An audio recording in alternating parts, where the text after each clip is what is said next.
Have you ever wondered if Sandras damage amplifier can stack? Does it ever make sense to reach 10 gold in the first PvE round? And does Tricksters Glass work with the augment Double Trouble? Welcome to the first episode of the Set 9 TFT Mythbuster series. Let's get started. Now, I would not be surprised if some people watched the intro and then thought to themselves, Lysandra has a damage amplifier? Yes, she does. And I'm not going to blame you if you didn't know. It took me quite a while as well to learn this. So the first myth we want to test is this: Lysandra's damage amplifier can stack. If this myth is confirmed, then some comps would be interested in playing a second Lysandra, since she is a fairly useful unit anyways. The setup to test this myth is simple. We have a total of 3 Lysandras, each with a slightly different setup. The first is 1-star with a Protector's Vow and a tier, so she starts the fight with full mana. The second Lysandra is 2-star and has a blue buff. She will cast after 1 auto attack. Our third Lysandra is 1-star again and only has a Protector's Vow. She will need 2 auto attacks before she casts her ability. This setup will ensure that the ability from the third Lysandra is still in the 4-second time frame before the damage amplifier from the first cast expires. If the ability from the third Lysandra deals 20% more damage, then we have confirmed the myth. The fight starts and we can see that the first Lysandra ult deals 110 damage to Renekton and 133 damage to Cassio. The larger ult from the 2-star Lysandra deals 200 damage to Renekton and 242 damage to Cassio. Now the deciding ult from the third Lysandra deals 121 damage to Renekton and 146 to Cassio. Some quick math tells us that this is exactly a 10% increase from the first Lysandra, so we should go with the assumption that the damage amplifier only gets reapplied and they do not stack on top of each other.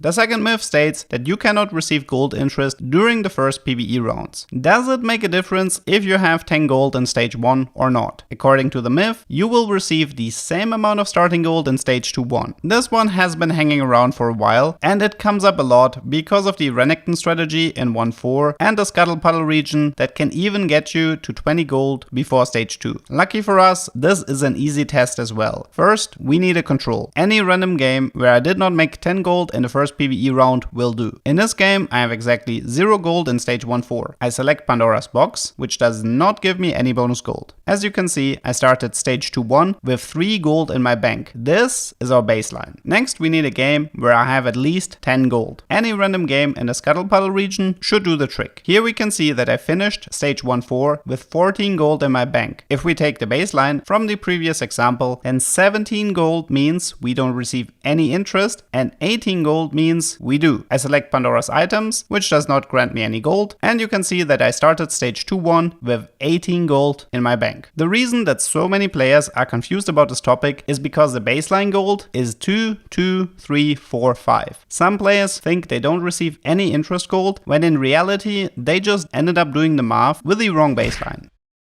For our final myth, let's take a closer look at one of the Ornn items called Tricksters Glass. If you give this item to any unit, then a slightly weaker copy of that unit will spawn. The copy will have less HP, increased mana cost, and cannot receive any items. Nevertheless, this item is extremely powerful. For example, you can give this to a Talia to receive an additional Talia 3-star for free. You don't really care about the increased mana cost, since all of the damage comes from her passive anyway. Now, there has been a rumor flying around that if you copy a unit with this item, you will proc the effect from the Double Trouble augment. Initially, I was a bit afraid of testing this, but the gods were merciful, and I found the setup reasonably fast. Here you can see a Kai'Sa 1-star alone on the board. I found the augment Double Trouble in stage 3-2 as my second augment choice. So once I give her the item, all we have to do is check her stats. Kai'Sa gets copied, and we can see that she receives all the bonus stats from Double Trouble. If we end up adding a third Kai'Sa to the board, this bonus is lost again, since you only receive the buff when you are running a pair.